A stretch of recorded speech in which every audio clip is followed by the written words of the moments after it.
Hello, folks. My name is Brett Leichner, and this is my Module 14 for EDL 850. Let's get started. So, Category 1, Problem Identification and Analysis. What do I know? As far as what I know that it is a prestigious school and the community is very affluent. I know that it's filled with a bunch of professionals and that the school is considered one of the best in the state. I also know that the principal involved in this case is well respected, receiving the Principal of the Year award 2 years ago. I know that the principal takes pride in making sure his school runs smoothly and continues to be one of the most prestigious schools in the state. I know that the incident involves a second year teacher who has had poor relationships with the students. I know that the teacher is threatened by an unknown Facebook user. And I know that the teacher suspects that there was a certain student that it probably did this. So all of these things I think I know, and they kind of shape up what is going on with this case study. Moving on to what I need to know. I need to know what the law says about threatening harm and also cyberbullying in my state. I'm not sure what state I'm in, and I know each state has a different scenario. So I need to know what the law says. I also would be kind of concerned about malice law with what Ms. Tate said, and because there was no real substantiated evidence with her accusation of the student. So I need to be very clear on what malice law is. I also need to know if the account can be traced using the school tech coordinator, and also maybe possibly could it be traced using Facebook.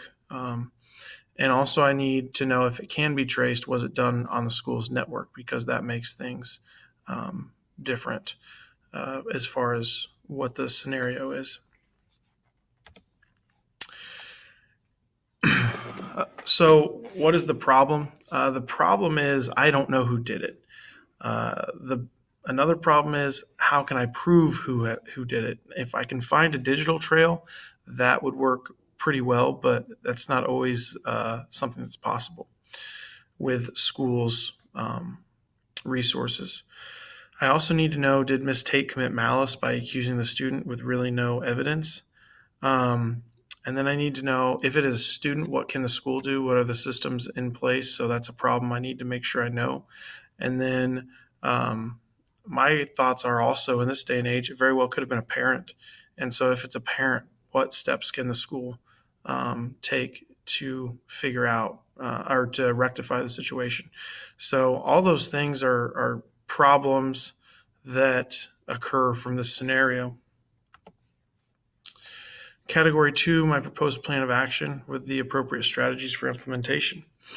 My first step is to understand laws regarding cyberbullying as well as district procedures. So I'm going to go ahead and a couple strategies for that is I'm going to find laws dealing with cyberbullying. I'm going to figure out what my state says about cyberbullying so that I have that as a clear guideline. I'm going to also go over my district handbook with a fine-tooth comb, making sure that I follow the district handbook to a T. I'm going to also research established court cases on cyberbullying to kind of figure out if I have a leg to stand on with the punishment that I could dole out if I find the person responsible. I need to make sure that I, dot my T's and cross my I's, because this is a community of very wealthy people who I would imagine wouldn't be afraid to take this to court if it's, the wrong family. My next strategy would contact Facebook, or my next step is I would contact Facebook, and a couple strategies there is I would ask them to take the page down. They can do that, so I would ask them to please take the page down. I would also ask them if there was any information that they could give to me as a school administrator about the information that was created on the website, and if they could give me any pieces to figure out who had done this. If they can't, I would understand, but it wouldn't hurt to ask. And then also I would ask them for maybe advice on further steps, because I'm sure this isn't the first time they've dealt with a cyberbullying issue. So they're probably more well versed in this than I am. So just kind of reaching out and trying to use the resources available to me. Then I would interview students, and the strategies for that is I would identify different students that were struggling in the class um, to interview. I would also interview the student that Miss Tate had said she suspects. I would also look for any type of priors of cyberbullying or things like this. And then I would try to, with Facebook, identify times that the page would have been created. So that would help me realize if it was, a student in school, which to me makes this a little different of a scenario than if it was a student out of school. So all those things are strategies as far as what I would do with that step. Moving on, I would then have a school assembly on cyberbullying. The strategies there is I would go over the established laws just so the students know this because, sometimes students don't know the exact laws. A lot of times students don't know the exact laws. So it would be good to go over that. I would then go over the district policy in this assembly and then try to show the effects that cyberbullying has on people because they are profound and it's pretty sad the effects that can take place on someone who's being cyberbullied. My next part of my plan of action would be I would have a staff professional development on malice, just to make sure that we're ready to go on that and have that, down pat. I would make sure I'd make sure I define malice. Another strategy is I'd give examples of what malice could be and what people have been convicted of malice, what they have done, and then go over those court cases. So just to make sure the staff realizes what can and can't be said. Then, if the students are found to be the creators of the page, I want to follow the established cyberbullying guidelines from the district handbook. The next step is that resolve the issues based on promoting the success of all students. I believe that everyone's innocent until proven guilty, and I'm going to take that approach. So I think that's good for all students because if they realize that I'll give them the benefit of the doubt until they prove me otherwise, they're going to be more successful. That's a better environment to be in. The cyberbullying assembly, I think, would benefit all students. It would give them knowledge as to what they can and can't do online and what they should and shouldn't be doing online.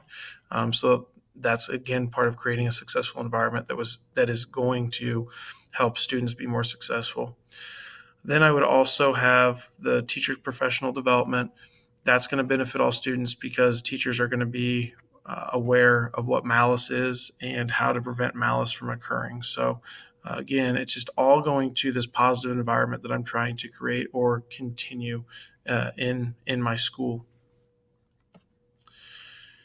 Category 4, debrief the problem by reflecting on what you were thinking, feeling, valuing, and identifying issues that are unresolved or open to further investigation. As far as what I'm thinking that I need to know the law. I need to have a leg to stand on there.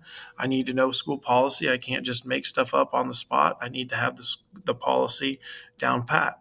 I also need to know the proper channels to go through with this type of punishment. Do I need to talk to the superintendent if I find out who it is? Do I need to talk to the superintendent? Do I need to talk to the school board? Do I need to talk to possibly police? All those things are what I need to know. So that's what I was thinking when coming up with this plan. As far as what I was feeling, I feel like for Miss Tate, I need to quickly resolve this issue because it's pretty disconcerting to know that, students are trying to or are saying those bad things about her. Also, I feel like there's more that can be done to help these teachers because teaching in this day and age is amazingly hard. And so I feel like I could be a better resource for teachers and figure out ways to do that. Then I also feel that students need more training on cyberbullying. There's never too much on that. The students